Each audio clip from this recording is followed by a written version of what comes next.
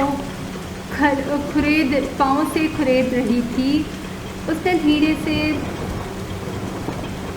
ویسے ہی سر جھکائے مجھے سلام کیا۔ چند لمحے تو میں کچھ بول ہی نہیں پایا، جیسے میری آواز ہی گم ہو گئی ہو۔ پھر بڑی مشکل سے میری زبان سے کچھ نکلا، آپ یہاں ٹھہریے، کچھ دیر لگے گی مجھے اپنی قسمت پر، خوش نصیبی پر یقین کرنے میں۔ پہلی مرتبہ میں ایمان کے چہرے پر ایک سرخ لہر کو گزرتے ہوئے محسوس کیا۔ اس نے سر اٹھا کر میری طرف دیکھا، وہ جانے وہ کیا کہنا چاہتی تھی، لیکن مجھے یوں بارش میں بھیگا ہوا دیکھ کر وہ پریشان سی ہو گئی۔ آپ تو بہت بھیگ چکے ہیں، میں نکل سے کہتی ہوں آپ کے لیے تولیہ۔ اس نے اٹھنے کی کوشش کی، لیکن میں نے جلدی سے اس کی بات درمیان میں ہی کاٹ دی، جیسے مجھے ڈر تھا کہ اگر وہ اس کمرے سے نکل گئی تو میری زندگی کا خوبصورت خواب ادھورا ہی ٹوٹ جائے گا۔ پلیز آپ بیٹھی رہیں، میں بالکل ٹھیک ہوں، کچھ دیر میں خود ہی سب خشک ہو جائے گا، آپ کہیں نہ جائیں پلیز۔ میں جلدی سے دروازے سے ہٹ کر اس کے قریب آ گیا۔ ایمان اٹھتے بیٹھ گئی، اب مجھ سے وہ 2 قدم کے فاصلے پر تھی، اتنے قریب کہ میں اس کے وجود کی لرزش کو یہاں سے محسوس کر سکتا تھا۔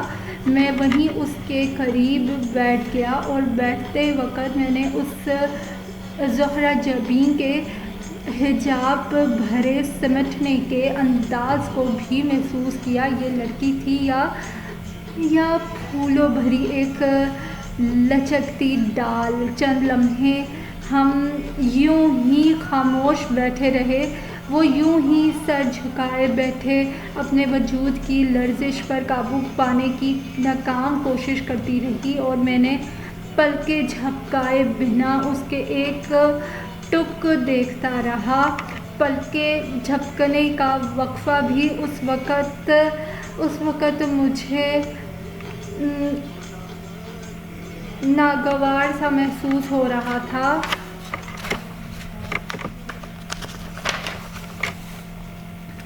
وہ میرے سامنے بیٹھی تھی، مجھے سمجھ نہیں آ رہا تھا کہ میں اسے دیکھوں یا اس سے بات کروں۔ اتنی مشکل سے تو مجھے کبھی بھی محسوس نہیں ہوئی تھی۔ ہم دونوں کے بیچ کی خاموشی کا خلا صرف باہر برستی تیز بوندیں پورا کر رہی تھی۔ لگتا تھا کہ جیسے ہم دونوں بہت کچھ کہنا چاہتے تھے، لیکن اس وقت ہم دونوں کے لفظ ہی خاموش ہو گئے تھے۔ پھر اس نے اپنے مرمرے ہاتھ میں پکڑا وہ کاغذ کا ٹکڑا نکالا جس پر میں نے اس دن وہ چند شعر لکھے تھے۔ میں جانتا تھا کہ نکت اس تک یہ کاغذ کسی نہ کسی طرح ضرور پہنچائے گی۔ آپ نے یہ کیا لکھ بھیجا تھا مجھے؟ میں نے تو آپ سے صرف اتنی درخواست کی ہے کہ آپ اپنی ضد چھوڑ کر گھر واپس چلے جائیں۔ آپ میری بات کا مان کیوں نہیں کر لیتے؟ بولتے بولتے اس کی آواز ہلکی سی بھرا گئی۔ میں نے اسے دیکھا، وہ پہلے سے بہت کمزور نظر آ رہی تھی۔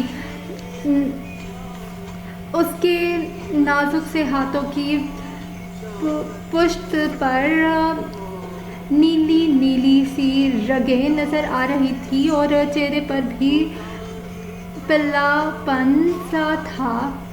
آپ تو مجھے بیمار لگ رہی ہیں، آپ کی طبیعت تو ٹھیک ہے؟ اس نے مجھ پر ایک نظر ڈالی، ایک زخمی سی نظر جس میں نہ جانے کیا کچھ چھپا تھا۔ میں یہاں صرف آپ سے یہ وعدہ لینے آئی ہوں کہ آپ اپنے آپ کو مزید سزا نہیں دیں گے۔ اس دن آپ نہیں جانتے، اس دن آپ کو اسٹیشن پر دیکھ کر میری کیا حالت ہوئی تھی۔ میں نے اپنے آپ کو اتنا ملامت کیا تھا کہ یہ سب کچھ میری وجہ سے ہوا ہے۔ نہ آپ مجھے دیکھتے اور نہ، خدا کے لیے ایسا مت کیجیے، نہ کہیے۔ آپ کو دیکھنا میری زندگی کا سب سے حسین حادثہ تھا، اور آپ کی محبت میری اس بے معنی زندگی کا حسین تجربہ ہے۔ اس محبت نے مجھے آپ سے ملوا دیا، ورنہ میں تو بنا خود کو پہچانے اس دنیا سے چلا جاتا۔ اب مجھے اپنی زندگی سے کوئی گلہ نہیں ہے۔ موت بھی آئی تو میری بات اس نے تڑپ کر کاٹ دی۔ آپ ایسی باتیں کیوں کرتے ہیں؟ کیوں مجھے میری نظروں میں بار بار گھراتے ہیں؟ کیوں؟ وہ اپنی بات پوری کرنے سے پہلے ہی رو پڑی۔ دو موٹے موٹے آنسو اس کی بڑی بڑی کالی آنکھوں سے چھلکے، اور زمین پہ گرنے سے پہلے ہی میں نے جلدی سے آگے بڑھ کر اپنی ہتھیلی پر انہیں سمو لیا، اور پھر مجھے پتہ ہی نہیں چلا کہ کب اور کس جذبے کے عالم میں میں نے وہیں سے بیٹھے بیٹھے اس کے دونوں کومل مخمل جیسے ہاتھ اپنے ہاتھوں میں لے لیے۔ باہر بادل زور سے گرجے اور بارش جھڑی اور تیز ہو گئی۔ باہر آسمان رو رہا تھا اور اندر ہم دونوں، جانے اس کا ہاتھ پکڑتے ہی خود میرے اندر سے یہ آنسو کا سیلاب کہاں سے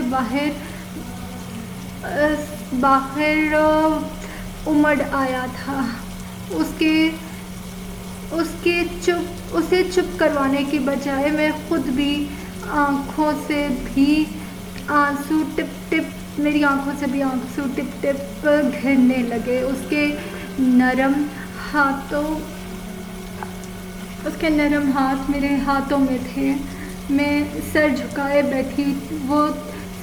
بیٹھی، کیا سانسوں کی ڈور ٹوٹنے کے لیے اس سے زیادہ حسین اور کسی گھڑی کی تمنا کی جا سکتی تھی۔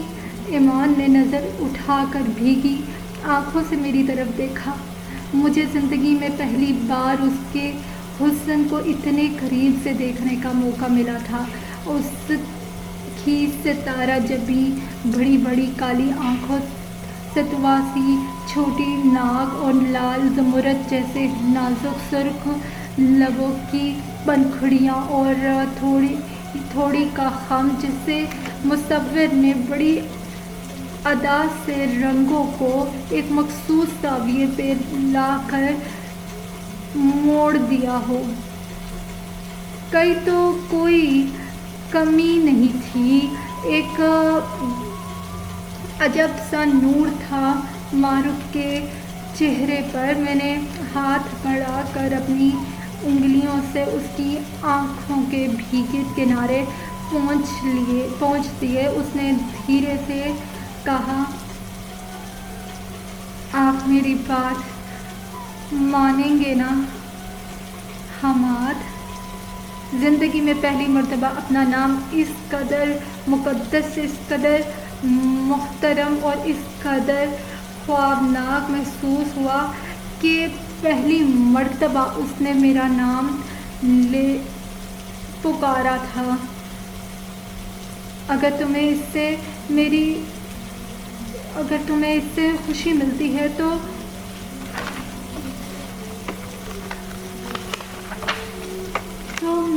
تو میں تمہاری خاطر یہ بھی کر گزروں گا۔ میرے منہ سے اپنے آپ کے لیے تم نکل گیا، میرے منہ سے اپنے آپ کے لیے تم نکل گیا۔ اس نے دھیرے سے اپنے ہاتھ مجھ سے چھڑائے اور اپنے دوپٹے کے ساتھ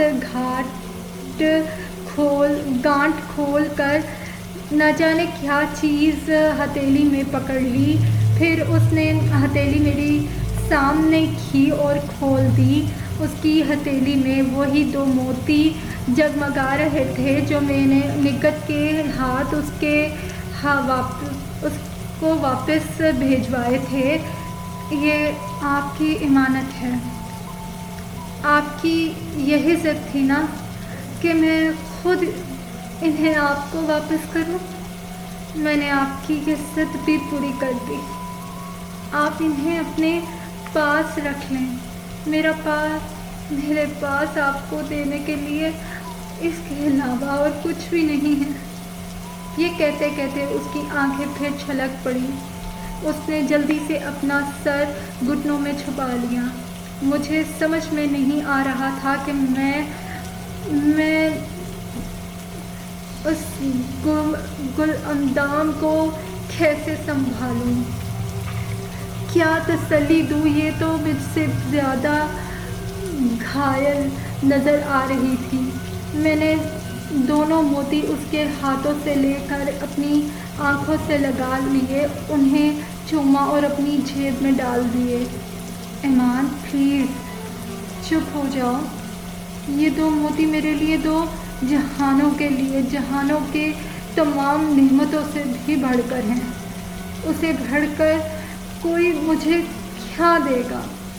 سچ کہوں تو مجھے آج میری محبت بری لگ رہی ہے۔ اس نے مجھے تو رونا سکھا دیا، آج تمہاری آنکھوں میں بھی آنسو بھر دیے ہیں۔ واقعی میں بہت برا ہوں، میں بہت بری ہوں، میری محبت بھی بہت بری ہے۔ اس نے تڑپ کر سر اٹھایا اور اضطراری طور پر میرا ہاتھ پکڑ لیا، جیسے میری بات کاٹنا چاہتی ہو، مجھے اپنی محبت کو برا بولنے سے روکنا چاہتی ہو۔ ایسا نہ کہیں، اگر کوئی برا ہے تو صرف میں ہوں، اگر کوئی قصوروار ہے تو میں ہوں، صرف میں ہوں۔ میں آپ کی محبت کے بدلے میں آپ کو کچھ نہیں دے پائی۔ آپ نہیں جانتے حماد، میں کتنی مجبور ہوں، کتنی بے بس ہوں۔ ابا نے ساری زندگی کسی خوشی کا منہ نہیں دیکھا۔ میں اور حیا ابھی چھوٹے تھے جب ہمارے بڑے بھیا آنن فانن بیماری کا شکار ہو کر ہم سب سے منہ موڑ گئے۔ ابا ان کا غم دل سے نکال ہی نہیں پائے۔ انہوں نے مجھے اور حیا کو ہر نعمت لا کر دی جس کی کوئی اولاد خواہش کر سکتی ہے۔ خود پیون لگے کپڑے پہنتے رہے اور ہمیں کبھی سخت وقت کا احساس نہیں ہونے دیا۔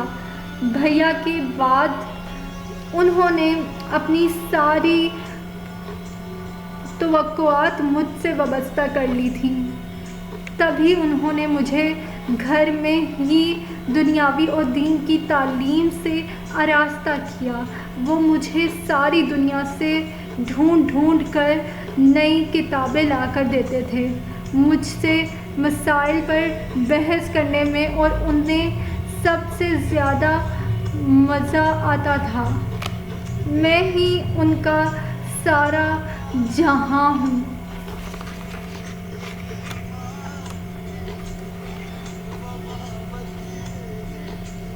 میں ہی ان کا دن ہوں، میں ہی ان کی رات ہوں۔ میرے سفید دامن پر ایک دھبا بھی ان کی جان لے لے گا۔ وہ آپ کی طوفانی محبت سے بہت گھبرا گئے تھے، تبھی انہوں نے عجلت میں میرا رشتہ بھی طے کر دیا تھا، ورنہ وہ مجھے ابھی اور پڑھوانا چاہتے تھے، میرا BA کا داخلہ بھی بھجوا چکے تھے۔ آپ کی دیوانگی، آپ کے جنون کے آگے سب بہہ گئے۔ میرا چپ چاپ خاموش بت بنا میں چپ چاپ خاموش بت بنا اس سنگ مرمر کے حسین مجسمے کے لبوں سے لفظوں کے موتی گرتے دیکھ رہا تھا۔ تم بھی میری محبت، میرے عشق، میری دیوانگی، میرے جنون کو غلط سمجھتی ہو۔ میرے ہاتھ پر ایمان کی گرفت مضبوط ہو گئی۔ مجھے لگا کہ وہ میرے ہاتھوں کو تھام کر آج میری روح ہی کھینچ لے گی۔ شروع میں آپ نے نگت کے ذریعے حویلی میں بات کرنے کے لیے بلایا تو مجھے واقعی بہت برا لگا تھا۔ مجھے لگا کہ ابا کی طرح میں بھی آپ کو نہایت برا سمجھتی تھی۔ مجھے بھی اس وقت آپ کی وہ سب کوششیں کسی امیر زادے کا اپنا دل بہلانے کا ترکیب ہی لگی۔ ہاں، ایک دن آپ کے گھر والوں نے ابا کے ساتھ برا سلوک کیا تو میں بہت روئی۔ میں سوچتی تھی کہ آپ کے گھر والوں نے آپ کے قصور کی سزا ہمیں کیوں سنا دی۔ پھر نگت سے پتہ چلا کہ آپ نے گھر میں چھوڑ دیا۔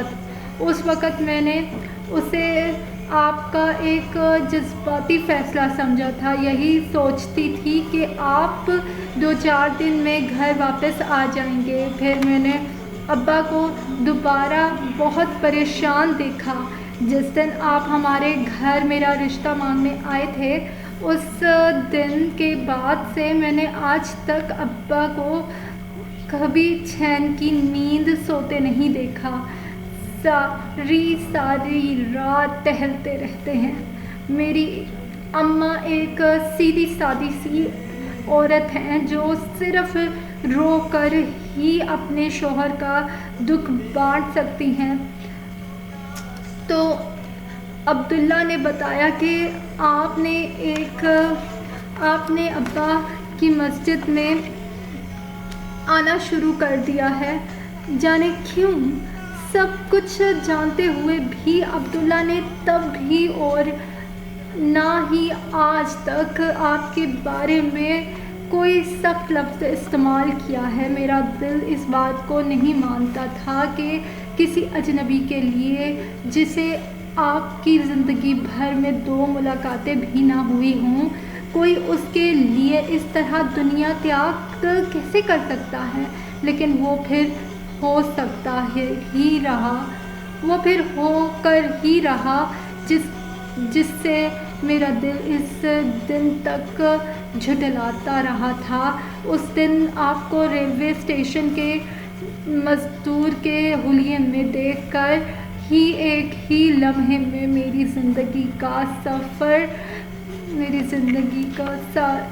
ساری زندگی کا فخر، میری ساری زندگی کا غرور، میں سب ایک مان پل بھر میں ریزہ ہو گئے۔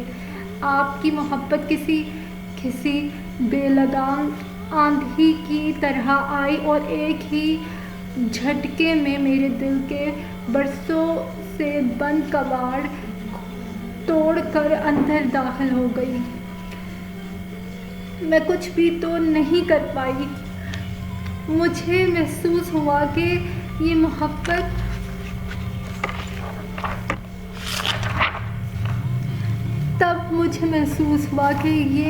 محبت اس دن کہیں نہ کہیں میرے دل میں پل رہی تھی۔ جس دن آپ نے یہیں اس حویلی میں لائبریری میں میرا راستہ روکا تھا، لیکن تب میں شاید اس قدر ناواقف تھی اسے پہچان نہ پائی۔ لیکن اس دن اسٹیشن میں اس دن اسٹیشن پر مجھے آپ نے مار ڈالا۔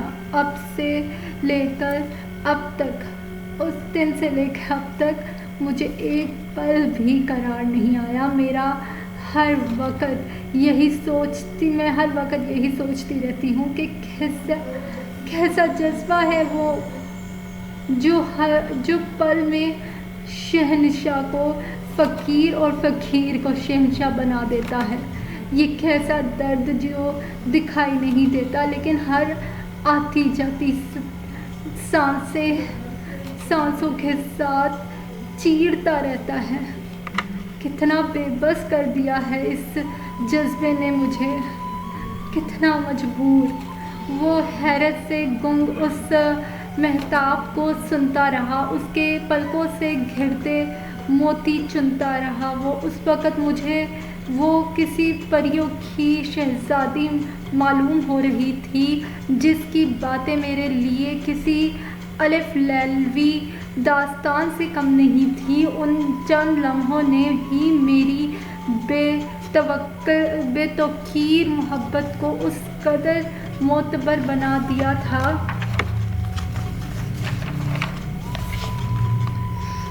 میری اس لا حاصل جدوجہد کو کتنا عظیم اور کتنا معنی خیز بنا دیا تھا۔ وہ بدلتی رہی، وہ بولتی رہی اور پھر رہی صحیح کسر اس دن آپ کے 2 اشعار نے پوری کر دی تھی۔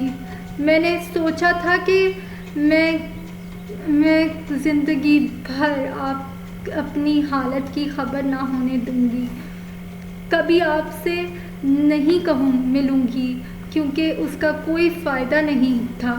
جانے کیوں اس دن اس 2 لائنوں نے میرا اندر بالکل پلٹ دیا۔ وہ شعر پڑھ کر میں پھوٹ پھوٹ کر رو پڑی۔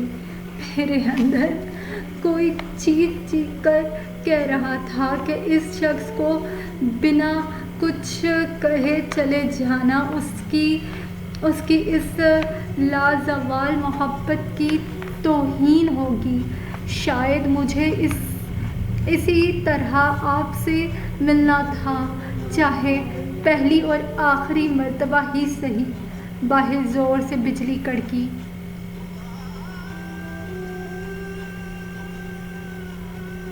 ایک لمحے کے لیے بالکل کمرے میں اتنی روشنی ہو گئی کہ میں نے اس کے لرزتے لبوں پر جمی شبنم کے قطرے بھی دیکھ لیے۔ اس نے بتایا کہ نگہت سے اسٹیشن ماسٹر کے کمرے کا فون نمبر معلوم کرنے کے بعد انہیں آج موقع ملا تھا کہ حیا کے ذریعے پڑوس کے ماسٹر صاحب کے گھر سے فون کروا سکیں، کیونکہ مولوی صاحب 2 دن کے لیے گھر سے باہر کام کے سلسلے میں گئے تھے۔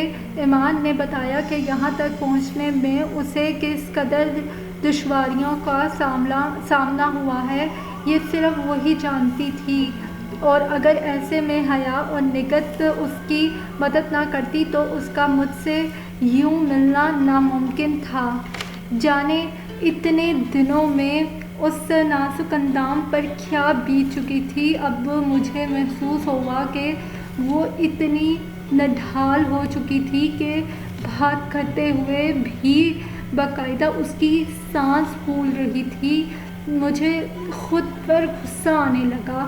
ایک سیدھی سادی معصوم سی لڑکی نے میں نے کس پرخوار راستے پر گھسیٹ لیا تھا، ایک وہ جس کے کومل قدم پھولوں کے پھنکڑیوں پر پڑے تو تب بھی ان کے چھل جانے کا ڈر ہوتا ہے، اسے میں نے کانٹوں پر چلنے پر مجبور کر دیا تھا۔ محبت کا زہر اس کے رگوں میں سرایت کر گیا تھا۔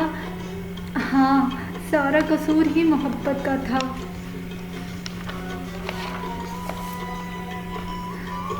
میں تو اس سے کئی زیادہ بے بس تھا، اور پھر قصوروار پھر محبت ہی کو کیوں ٹھہرایا جائے؟ اصل قصوروار تو وہ تھا جس نے ہم دونوں کے دلوں میں اس محبت کا بیج بویا تھا، اس سے پروان چڑھایا تھا اور زہریلی عنبر بیل کو اس قدر تناور کر دیا تھا کہ آج ہم دونوں اس کے زہر سے بے خبر نڈھال تھے، اس کے زہر سے بحال تھے، جالب دم تھے۔